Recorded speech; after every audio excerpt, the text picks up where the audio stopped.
जय माता की, जय श्री राम। भाई जैसे कि बालाजी हैं, बालाजी महाराज वहां पे जाते हैं बालाजी में, तो दीवान सरकार क्या काम करते हैं वहां पे। जय तुम बालाजी में जाते हो और तुम जाने की दरखास्त लगाते हो दान पत्र में, तो वे तुम्हारा जब भी लेखा जोखा कर देते हैं कि ये बच्चा आया है, हाजिरी लग जाती है। जैसे स्कूल में जाते हैं ना बच्चों की, और तो ऐसी लग जाती है वो। ये दीवान साहब का कार्य है। फिर जैसे तुम भाई जो भी है तुम्हारे पापा के चरणों में वे तुम्हारी जो भी लिखा जोखा है सब पहुंचा देंगे। जो भी तुम्हारा दुख है, जो भी तुम्हारे कष्ट हैं, संकट हैं।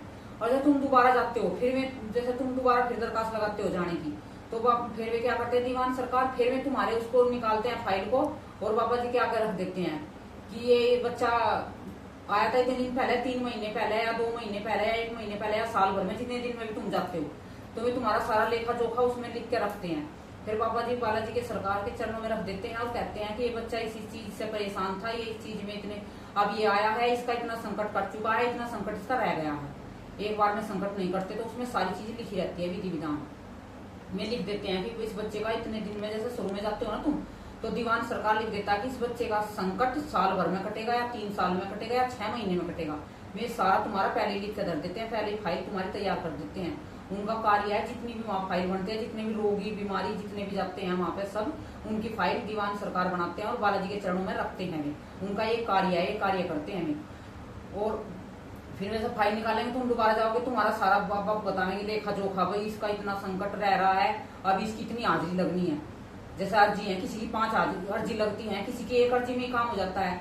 तो वो क्या होता है, जैसे किसी का थोड़ा संकट है, घर का ही हल्का फुल्का संकट है, कोई चौराहे वराहे पे पैर आ गया, तो वो एक ही बाबा की अर्जी में संकट साफ हो जाता है, जो सच्चे भाव से जाते हैं, ईमानदारी से जाते हैं। और जैसे अभी किसी ने क्रिया कर रखी है, तुम पे जिंद मसान या कुछ भी लगा रखा है, मतलब जितनी भी गंदी क्रिया होती है कर देता है, शमशान क्रिया कर देते हैं, तो वे तुम्हारे करते हैं 11 जो बाबा की अर्जी लगती है बालाजी में, 11 अर्जी में जो तुम्हारे बाबा को तुम्हारे जड़ से संकट साफ हो जाएंगे वहां पे। क्योंकि वहां पे ना हर तरीके के संकट कटते हैं, वहां पे कोई ऐसा नहीं है कि संकट ना कटते हो। तुम्हारा ऐसा है, बालाजी मेहंदीपुर जाने से तुम्हारा कोई भी संकट बचेगा नहीं, जो तुम सच्चे भाव से गए और ईमानदारी से गए और भगत के साथ में गए हो। क्योंकि अपने आप जाओगे तो उल्टा सीधा करोगे। ये दीवान साहब तुम्हारा दीवान सरकार है, जो तुम्हारा सारा लेखा जोखा लिख के रखते हैं वहां पे। जो तुम जाते हो वहां पे, तुम गलत कार्य करते हो, वे भी फाइल में चढ़ा देते हैं हमें कि इस बच्चे ने आके यहाँ पे इतनी गलती करी है।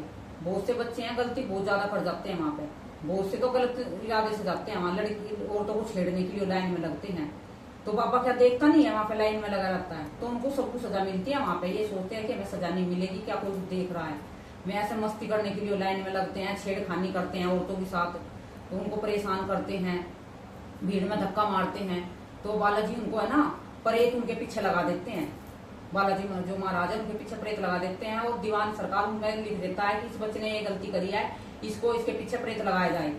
तो वहां से प्रेत लेके आते हैं, संकट छोड़ के नहीं और लेके आते हैं। जो गलत इरादे से जाते हैं, गलत अपनी नियत से जाते हैं, और जो साफ नियत से जाते हैं, मन में भाव रहता है, प्रेम भक्ति रहती है, बाबा के प्रति विश्वास रहता है, उनका संकट कटने में देर नहीं लगती है। मैं गारंटी से कहती हूँ, एक ही अर्जी में उनका संकट कट जाएगा। जो थोड़ा बहुत बचेगा तो दूसरी अर्जी में तो बिल्कुल साफ हो जाएगा। तीसरी बार में तो बाबा के दूत ही मिल जाएंगे, हो सकेगा तो दूसरी बार में दूत मिल जाएंगे बाबा के, और वे तुम्हारी रक्षा करने लगेंगे।